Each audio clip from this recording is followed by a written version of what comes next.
masyadong ano. Kasi Holy Week na. Di ba gumagana na yung pastor natin? Actually, I could connect with people. Right time. Weird in my life. And I thought I was doing the right thing. I was working out, I was eating someone. My blood was really off the charts. Triglyceride was... May na-accomplish ka na today. Nakapag-drive ka pa from to Cubao. Extensive pa siya. That's for the Praise God. Ayan. Expert driver na si Sister Mel.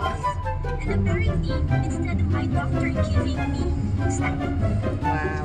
which apparently I didn't need pala,